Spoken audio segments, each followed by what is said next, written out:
Hello, everybody. This is Gerald Salenti, and it's Wednesday, February 14th, 2024. Happy Valentine's Day. Are you allowed to say Valentine's Day anymore? Maybe we should, Happy Transgender Day, Valentine, whatever, Let's make something stupid up. Judge, we got Judge Andrew Napolitano on. Judge, thanks for being here today. And as I keep saying, no matter what day it is, it's a pleasure to be with you, my dear friend. Well, thank you. As I keep saying over and over, and to everybody everywhere, there's not a person in America that really knows the Constitution, the Bill of Rights, as the judge, former Supreme Court judge in New Jersey, and professor, than Judge Andrew Napolitano. And each week we go over a lot of what the Constitution and the Bill of Rights used to be and where it's gone down the toilet. And Judge, you have an article coming out tomorrow, Government and Death. When the German philosopher Friedrich Nietzsche proclaimed that God was dead, he meant that God's creatures have so failed to acknowledge him and relate to him, it is as if he decided to end his own existence, meaning he reminded the world that the loss of virtue can only be sustained from the bottom up, not from the top down. He meant for all power the financial and government elites have, none of these values impulses would prevail were they not accepted by the majority or a determined minority. He made these observations in 1886. During a time of relative peace, but little freedom in Europe. His sentiments are just as valid in America today, where there is neither peace nor freedom. Well, the country is falling apart. We know that. The Senate debated, and in the cover of darkness, in the middle of the night, voted overwhelmingly to send $98 billion to Ukraine, Israel, and Taiwan. One of the senators, Chris Van Hollen of Maryland, a liberal Democrat, stood on the floor of the Senate and said, the Israelis are war criminals, but I'm voting for this bill anyway because they're our allies. They're not our allies. Ukraine is not an ally. We don't have treaties with either country. The turmoil in either country does not affect American national security one whit. Rand Paul gave a gifted and strong speech against all this, but the vote was overwhelming. It was like 22 to 78 or something like that. It was more than enough to allow this to happen outside of the normal Senate rules. Now it goes to the House of Representatives, where, of course, President Biden has been pushing very hard for it. It turns my stomach that the American government can finance genocide in the name of the hardworking taxpayer by borrowing money in the taxpayer's name. And it turns my stomach that we bow to government. Somebody asked me this morning on a podcast, Victor Davis Hanson of Stanford says that we need stricter controls at the border. I understand that argument.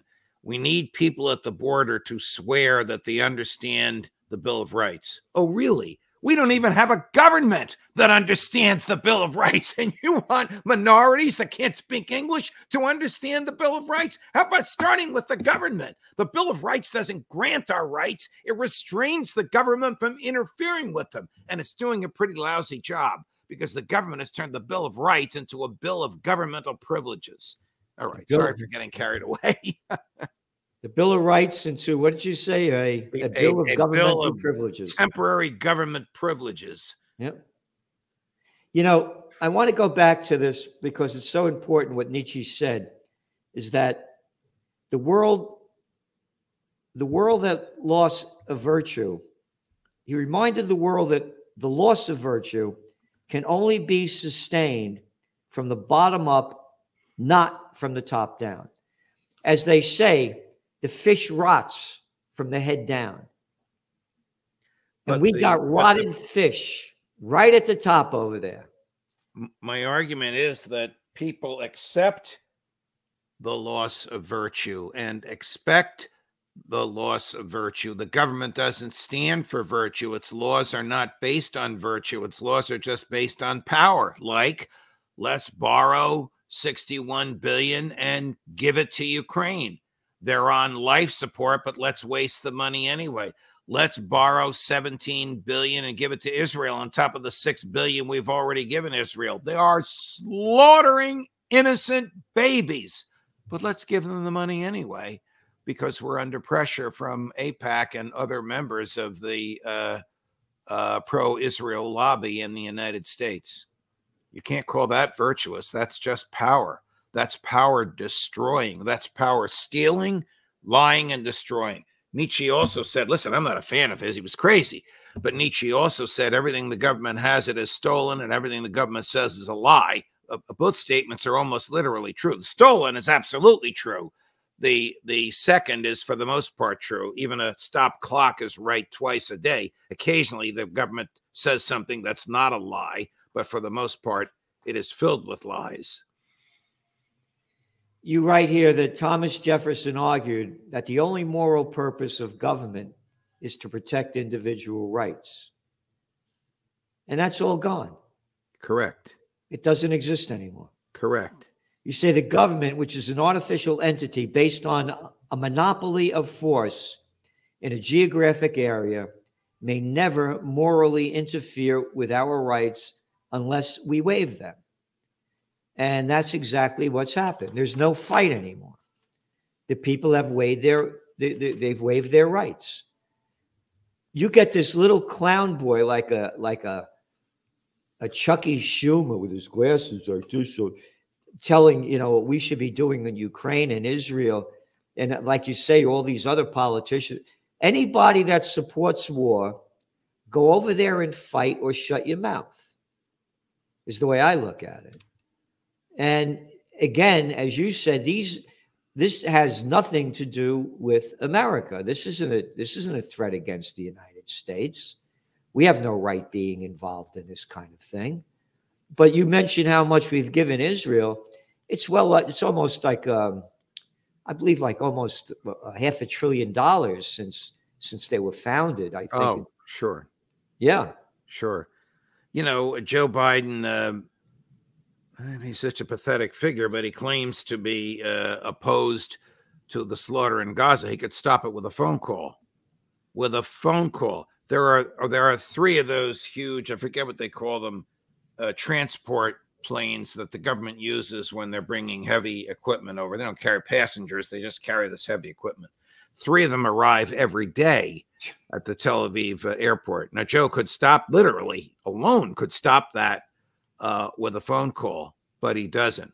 Supposedly he's had these arguments on the phone with Netanyahu. Biden's pathetic. Netanyahu has forgotten more than Biden knows, and Netanyahu's a monster. But I don't know what good the arguments do if we still keep sending this stuff over there. We are funding and financing genocide under international law that makes us as culpable as the people who are actually with their hands committing or with their words ordering the genocide. Joe Biden is as culpable for genocide as is Bibi Netanyahu, as are the young members of the IDF who are engaged in it.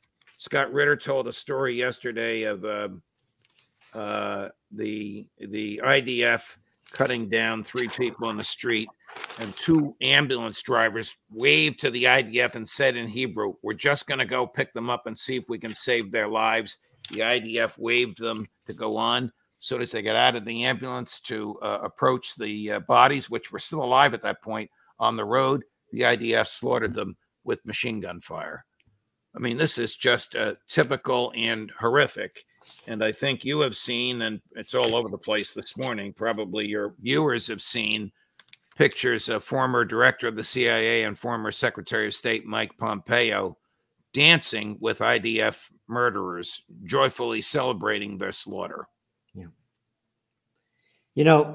to show you how the media is so controlled by the Israeli, I guess, forces, you may call them. This is the front page of Tuesday's Wall Street Journal. Inside Israel's daring hostage rescue. Oh, great. They rescued 2 hostages. That's wonderful. How about, was about 114 Palestinians was slaughtered the same day? Yes. Why isn't that the headline? How come that's not the headline? Day after day, it's only pro-Israel. Nothing barely about the outright slaughter of these people. Again, I just came up with it. They should not call it the New York Times anymore. They should call it the Jew York Times, because that's all they're promoting. And again, in your Trends Journal, by the way, did you see the cover of this week? I did. Netanyahu's total victory equals total genocide. It's right in front of everybody's eyes. And you have in your Trends Journal, week after week, all of what's going on with the media and how it's totally controlled by Israel. They won't allow anybody into Gaza. They've killed nearly 100 journalists so far. You know, guys have their press thing on, you know, blowing them up in front, just like you said what they did with these 2 kids, with the ambulance drivers.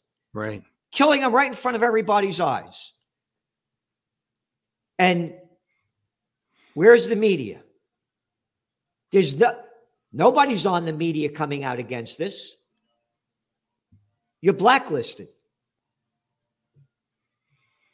And it's only getting worse. And so here's what I think is going to happen. They're going to ramp, Israel's going to ramp this up. They're going to start attacking Lebanon. They're going to escalate the attacks in Syria. And next is going to be Iran. And when Iran gets into this war, that's going to be the official beginning of World War III.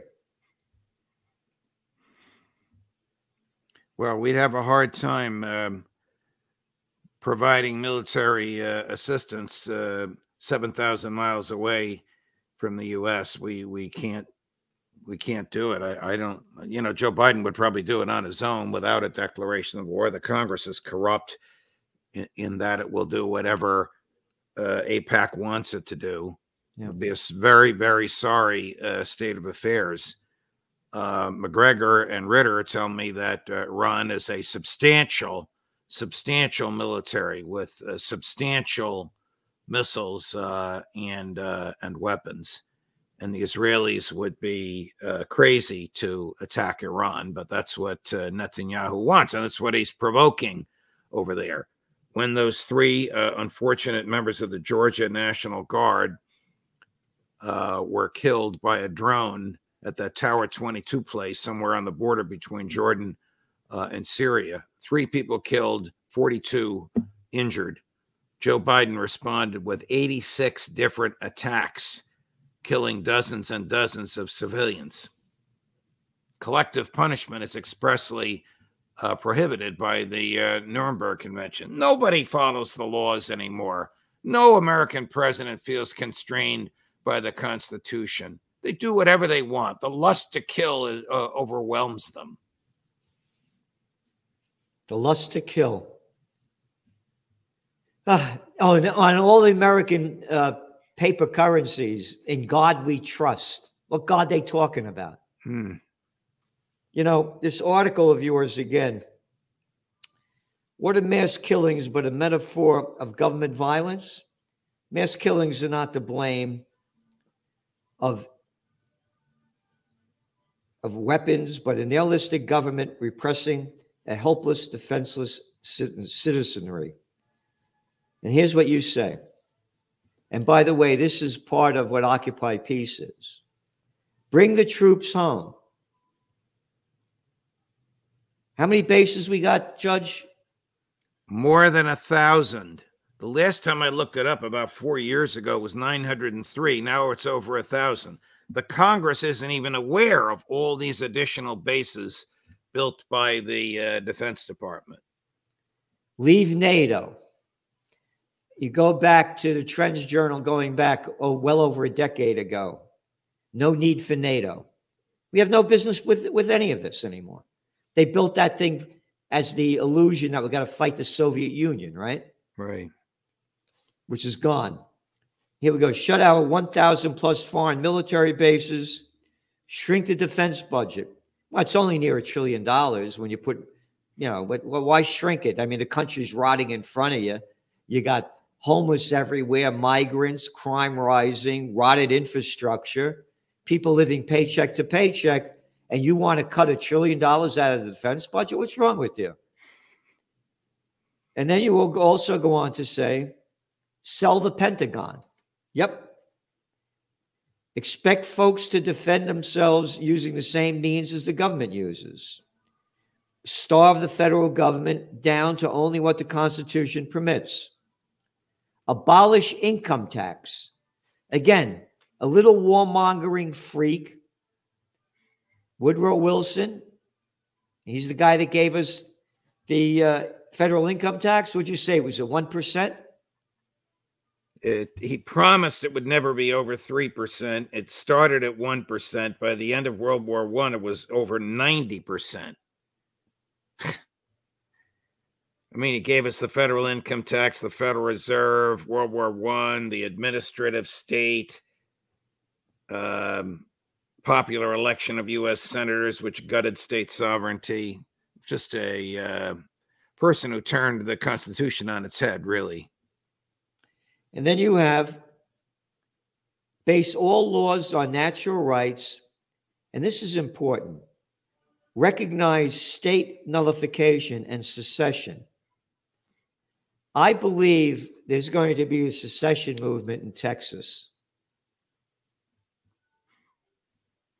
Would be fabulous if that were to happen. I don't know how the feds would react. I don't think it'll be violence again. They may threaten it, but it will be immensely popular on the part of Texas, and it may trigger it in Florida and New Hampshire and elsewhere.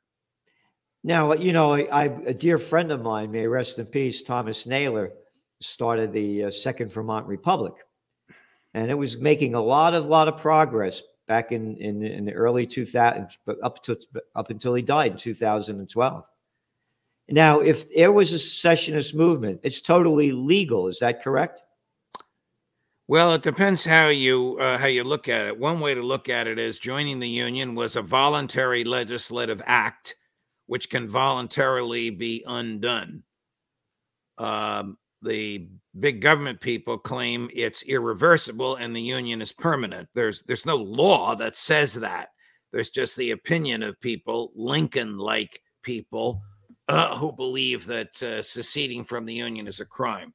Thomas Jefferson, who wrote the Declaration of Independence, James Madison, who wrote the Constitution, both believed the safeguard of our liberties is the right of nullification and secession, the right of a state legislature or a state court of last resort to nullify a federal statute within the state, or the right of the state to leave the Union, that only an external threat, external to the federal government, would restrain the federal government.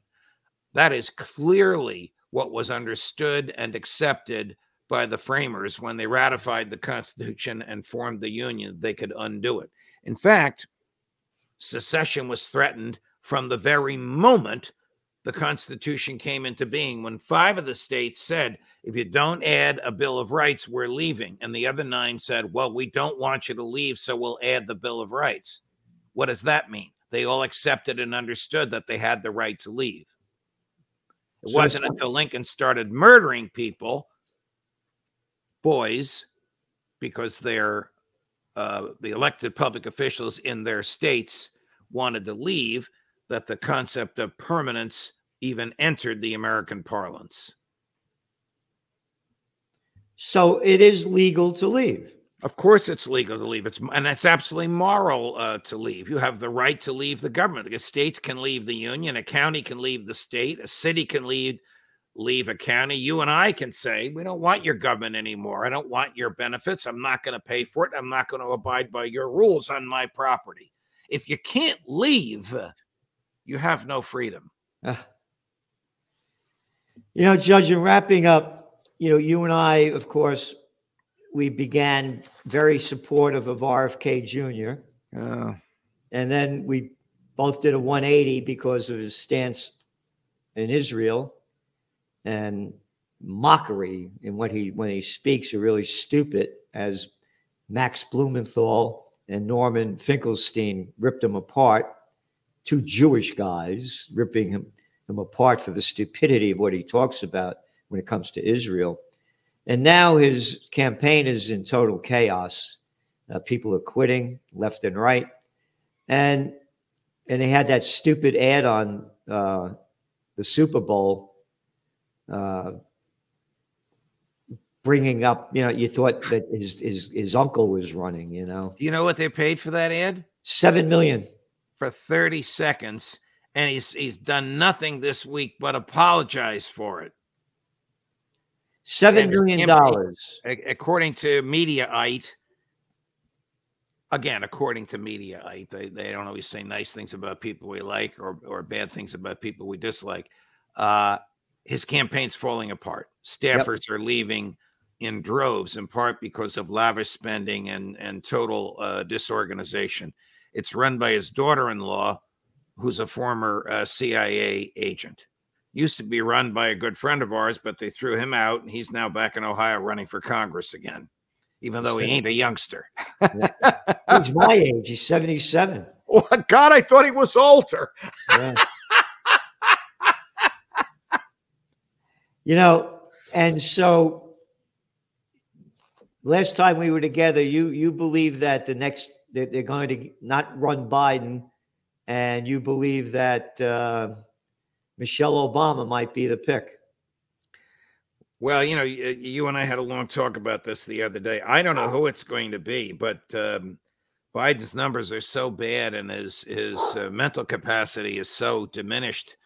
I would think that senior Democrats, including Michelle Obama's husband, would be talking to Joe about going back to Rehoboth and putting together some sort of a dream ticket. I don't know who it would be. It wouldn't be a dream ticket for you or me or the people watching us now, but it might be a dream ticket for Democrats and independents to stop Donald Trump.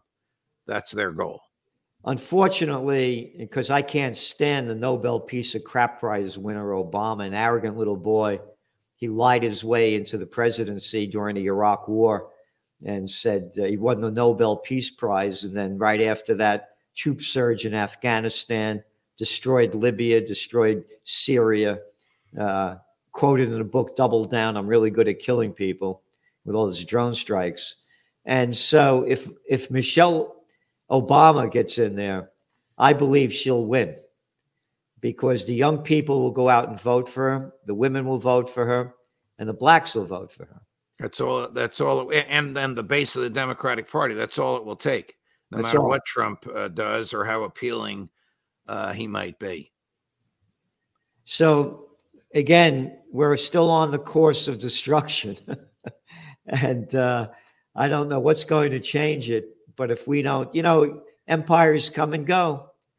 Did you like the Roman Empire? No, the Egyptians were great. No, how about one after another? They kill themselves because of the wars that they keep fighting. And the debt that they incur. Yep. The debt, it's only 34.1 trillion. Right. And what they just passed, you said almost $100 billion, stealing more of our money, taxpayer money, to keep bloodying the killing fields.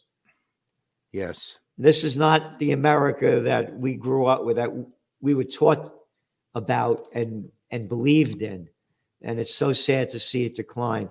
And Judge, thank you for all that you do in the name of freedom, peace, and justice.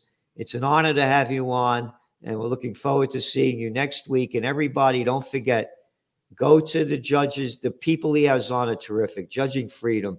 There's nothing like it. Nothing like it. The guests that you have are terrific. They're real men and real women. Thank you, Judge. Thank you, Gerald. Until next week, all the best.